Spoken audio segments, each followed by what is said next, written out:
Hi, I'm Carl Yulin Helverson, and you're watching Living Green on a Blue Planet. For a while now, we've been playing catch up, watching interviews from the 2023 Parliament of the World's Religions that was held in Chicago. Most of those episodes focused on a particular theme, whether it was the Hawaiian mural, indigenous people, preparing for Chicago, disaster response. Today, what we have in common is that these are all just special projects. These are organizations that are motivated by their faiths, who go out and move in the world to make a difference, and I focus on those that are making a difference in terms of the environment. So the first one is the Eco Village, and the Eco Village is in the Mumbai area of India.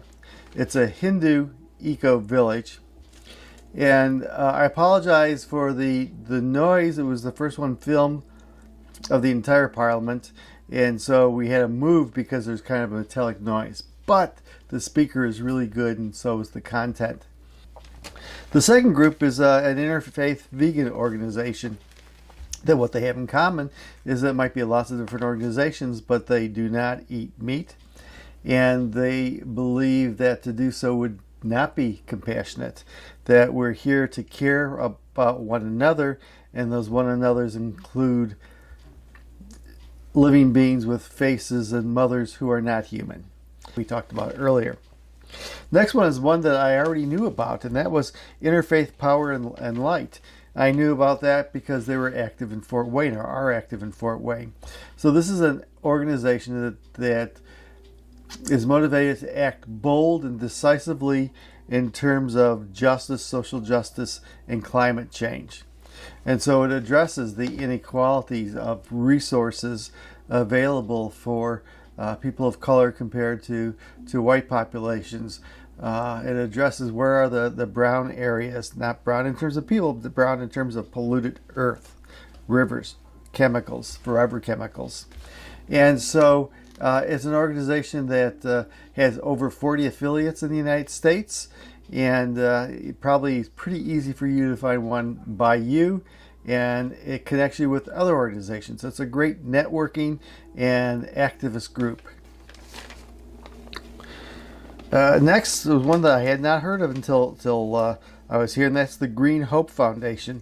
And the Green Hope Foundation was founded by a person who's the youngest member of the Board of Trustees of the Parliament of the World's Religion.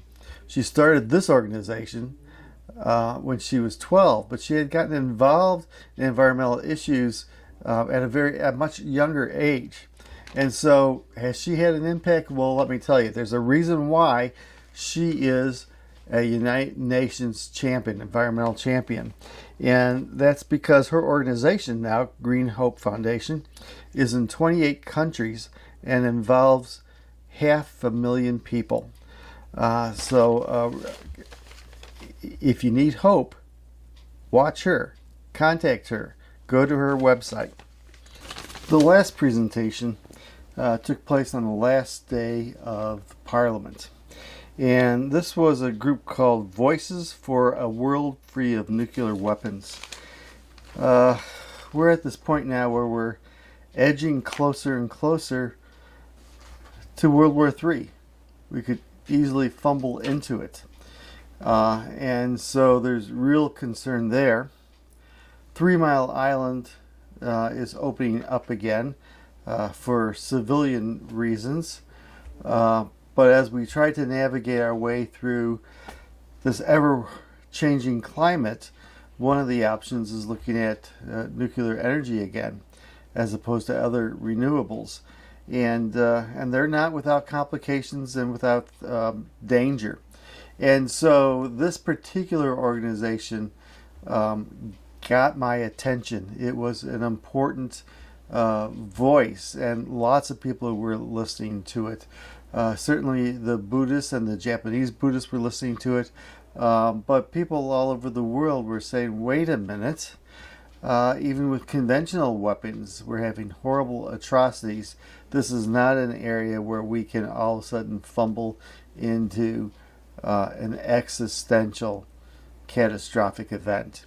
So those were the talks for this particular episode that I consider special considerations, special topics. Hope you find them as intriguing as I do.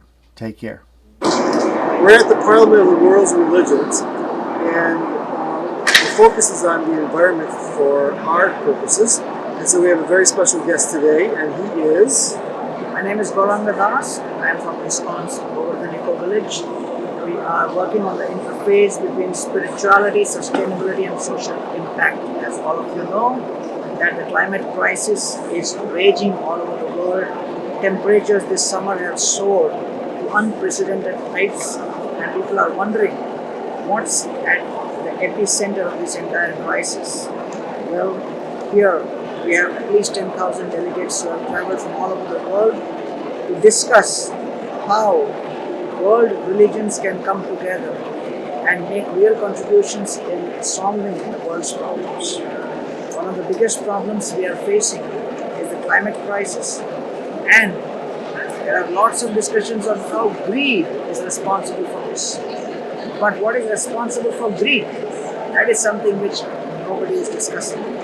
So all the religions are firmly of the conviction that the root cause of greed is a disconnect of the spirit with the Supreme Spirit. And therefore, when the spirit and the soul is connected to the Supreme Soul, it's a relationship between a parent and a child. And so we realize that yes, we are living in our Father's house, and therefore we have to take care of this house. We have to respect the resources of nature. Understanding that yes, we need to take what we need, and then we have to allow the other generations to experience and enjoy what they need to.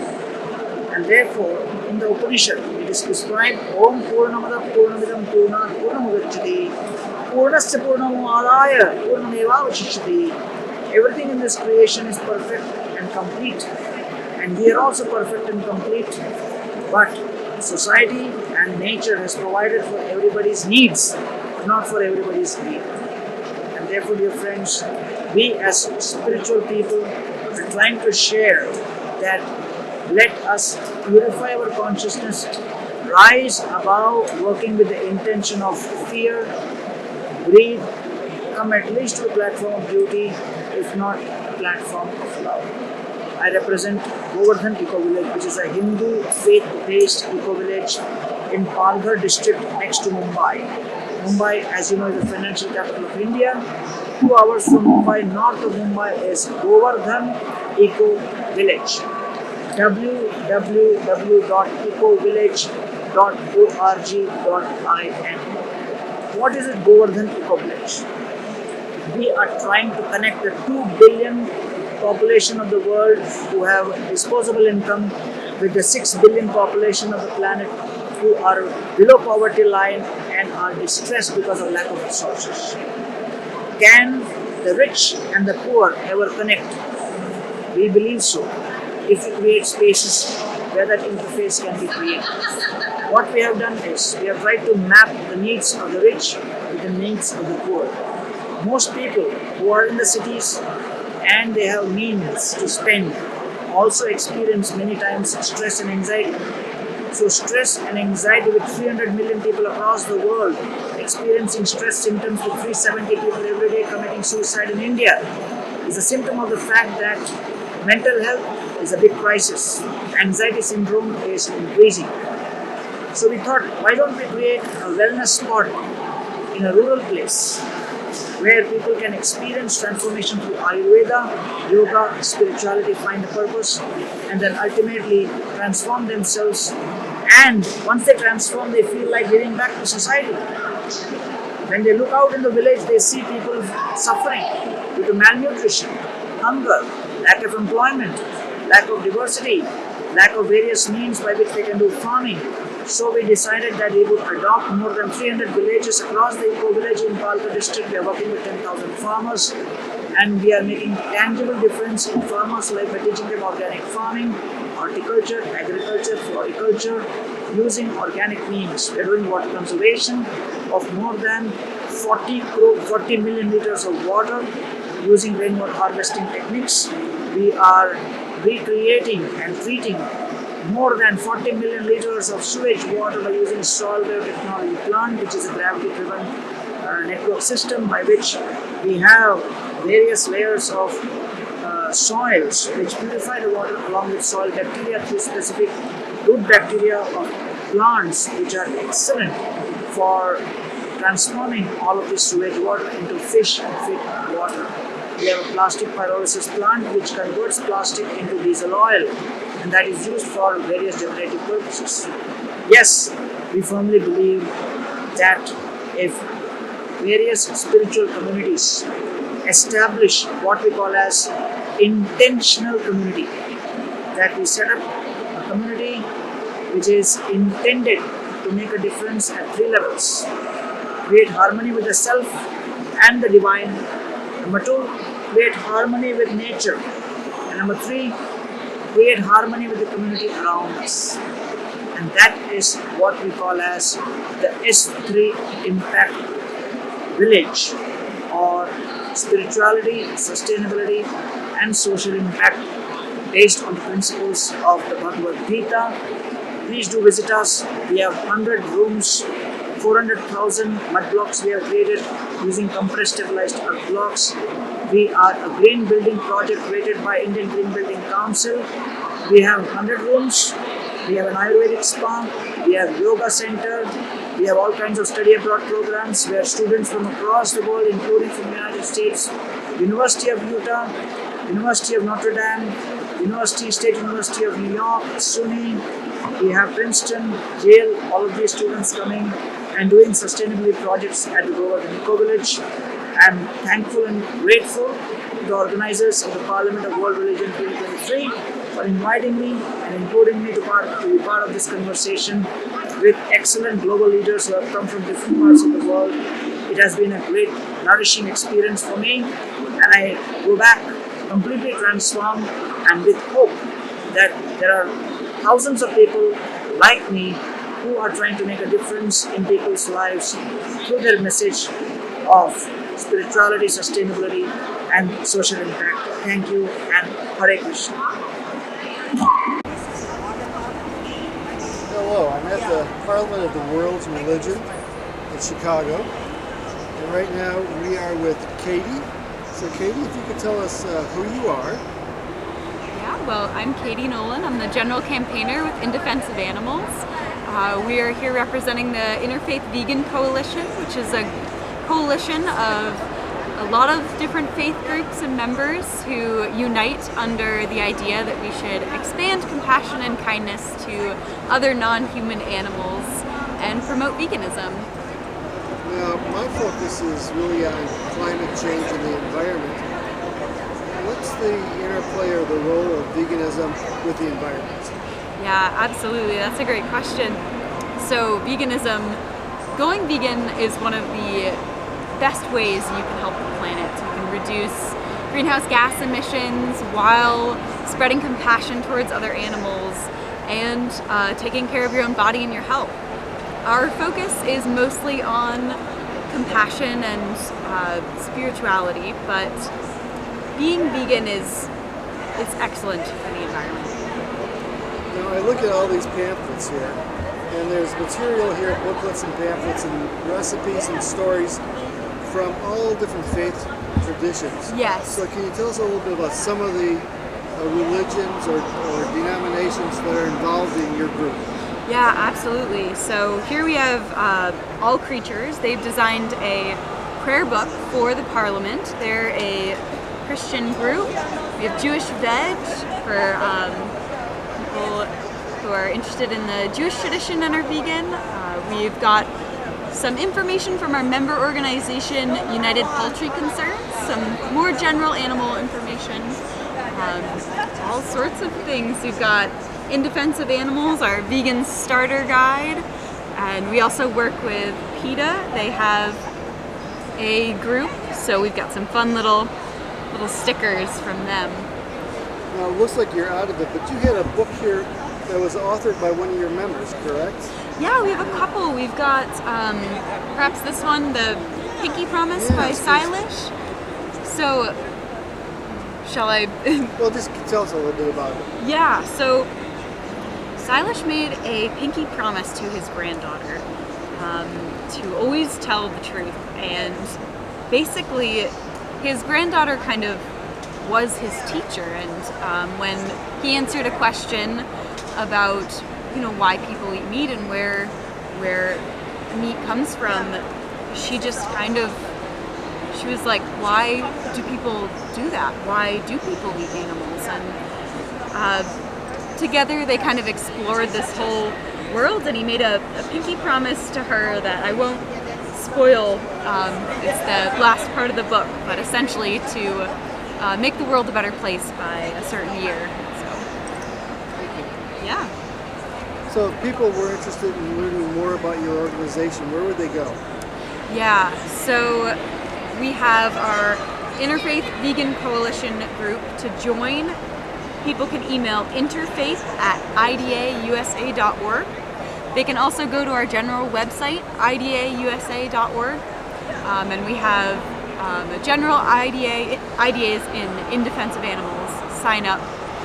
We have our Interfaith Vegan Coalition newsletter, and we are inviting people to be a part of our coalition and to reach out to us to learn more. We are so happy to share everything we have.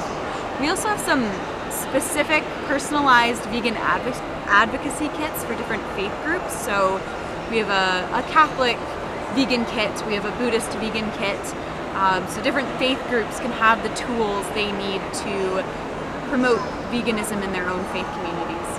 And if somebody was brand new to it and they had no idea how to do anything other than using store-bought processed burgers that are plant-based, get anything that could help them maybe be better vegans in the kitchen?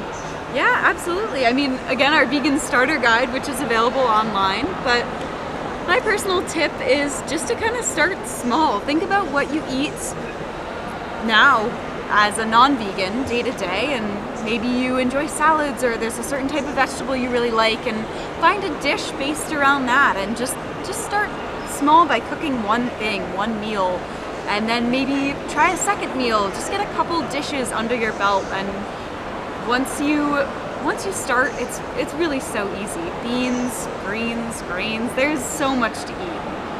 Thank you.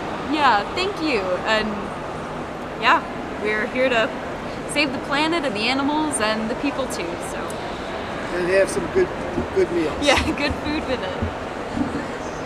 I'm at the Parliament of the World's Religions, and I'm with Sarah Polos, and she is with the Interfaith Power and Light organization. So she's going to tell us about what she does and then the programs that are part of her organization.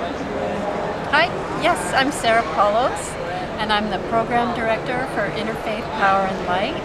And our mission is to inspire and mobilize people of faith and conscience to take bold and just action on climate change.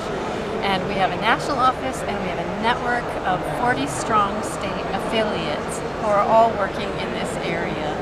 Some of the programs we have are advocacy. We advocate for clean energy policies at all levels of government, federal, state, regional, local. And we also do educational programs and help congregations and houses of worship to reduce their energy use as an act of faith.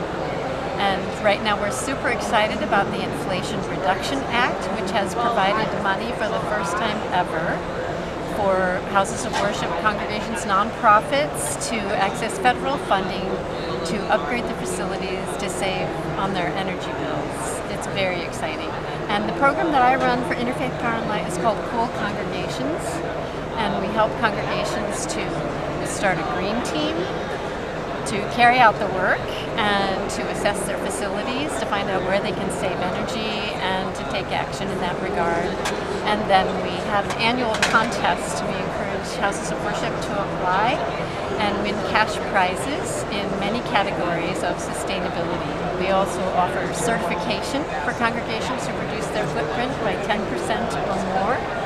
And there's one more thing. Oh yes, we've got a fantastic calculator if you want to measure the carbon footprint of your congregational facility. You can find it at coolcongregations.org. Thank you.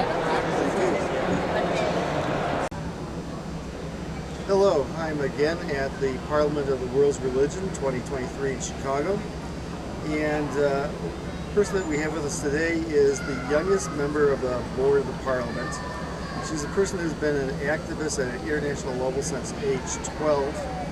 She's real proof that one person can make a difference, and when one person works with other people, they can make a huge difference. So let me have her introduce herself because she can do an even better job. Hello, my name is Kehkasha. I am a United Nations Human Rights Champion and the founder president of Green Hope Foundation, an organization I founded at the age of 12 because I realized that there was a severe lack of inclusivity of children, young people, women, vulnerable communities in the sustainable development process, and particularly from communities that were most affected by the climate crisis. I actually started my work at the age of 7 when I saw the image of a dead bird with its belly full of plastic, which made me realize how pervasive our environmental degradation was caused by human beings that would just affect innocent creatures like the dead bird, which led me to plant my first tree on my 8th birthday, which is also World Environment Day, 5th June. And that is how I started my journey to help mitigate the climate crisis and create a better world for all. So today, Green Hope Foundation works in 28 countries with over 500,000 people, and our work ranges from working towards addressing areas that are conflict-ridden areas that are also affected by the climate crisis, the intersection of gender and climate, health and climate, water and climate. It's really about moving forward with a feminist sustainable development lens to mitigate the climate crisis. So as an example of some of the work that we do, we just finished building a solar water farm and distillation system in the small island developing state of Kiribati to address their lack of clean water that had happened due to an increase in brackish water due to climate change induced sea levels that was rendering their land untenable and rendering the groundwater undrinkable as well. So through the solar water farm and distillation system, we're able to provide them with clean drinking water to water their crops as well, and particularly it has a positive impact on their women and girls because they're the ones being affected most by this lack of access to clean drinking water caused by climate change.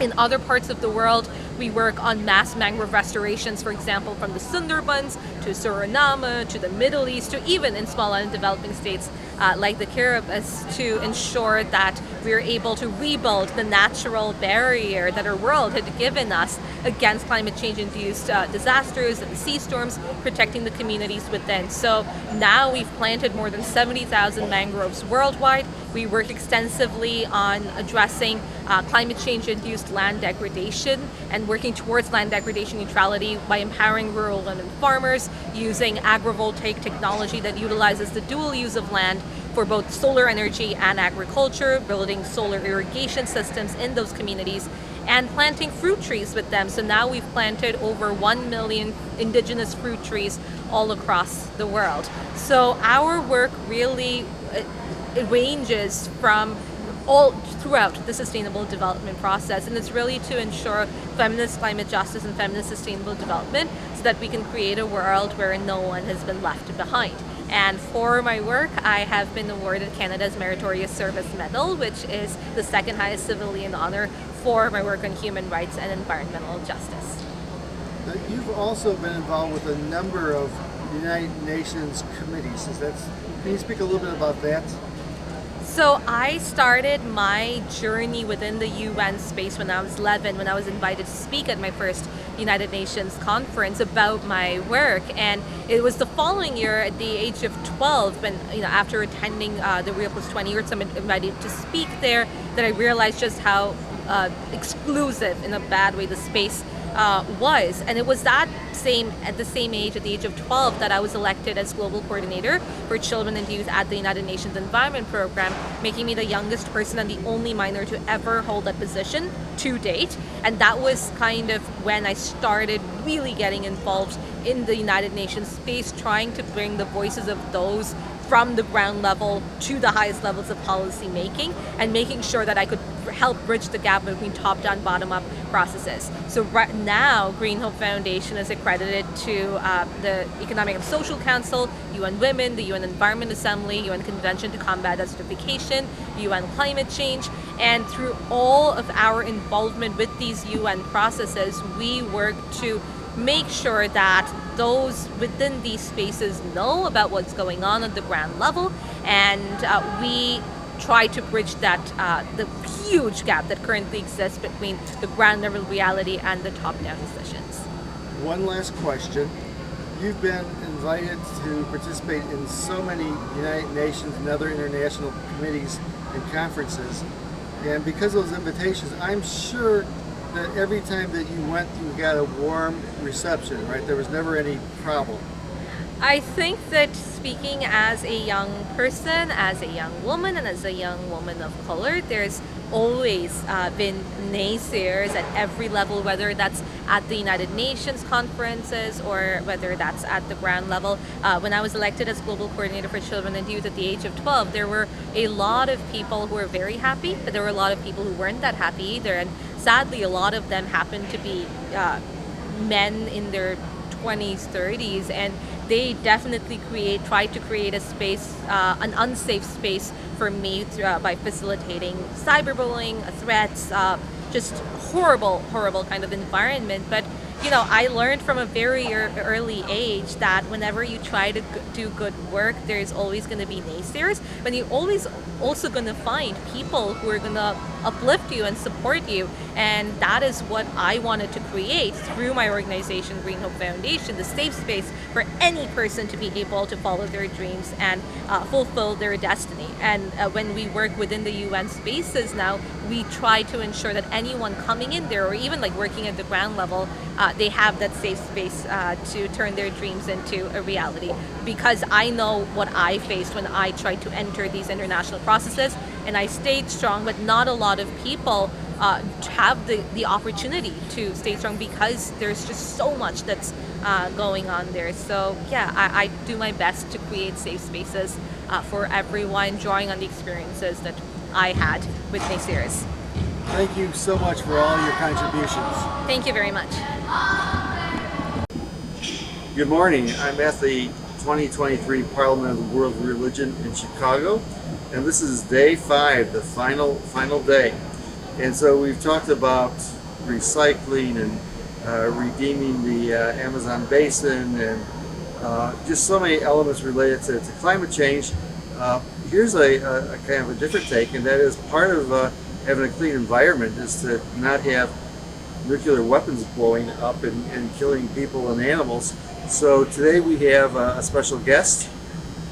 Janet Markenmarker Sontag, Janet for short. And who do you work for? I work for Voices for a World Free of Nuclear Weapons. It's a cooperation circle of the United Religions Initiative. And what do they attempt to do? So Voices is a really interesting cooperation circle. We work on trying to make a world free of nuclear weapons, and the way Voices is set up is very unique. We consist of diplomats, activists, faith leaders, and young people as well, working on nuclear disarmament issues. And the way we do it is we meet every month, and we have a monthly meeting. And we start off with saying a nuclear prayer. Now you might ask, why a prayer for an issue like this? So a prayer is an act that we can do that doesn't make us feel helpless about what's happening in the world when it comes to nuclear weapons and disarmament. So what we encourage everyone to do is to learn about the issues with regard to nuclear weapons. We have a great website, but you can also learn about issues if you just look at the internet and Google nuclear weapons and disarmament. So we really encourage learning about what's happening in our world today and what's happened in the past with nuclear weapons. And once you learn about this issue, we encourage reflection to really think about the impacts of nuclear weapons. And I'm not just talking about a bomb going off or a nuclear war. I'm also talking about the cost it takes to create these weapons, to maintain factories. For this decade, I think there's over $600 billion that's going into maintaining the weapons that are already existing just in the United States. Imagine what you could do with that money to end poverty, to help alleviate disease, work on famine, and obviously climate change.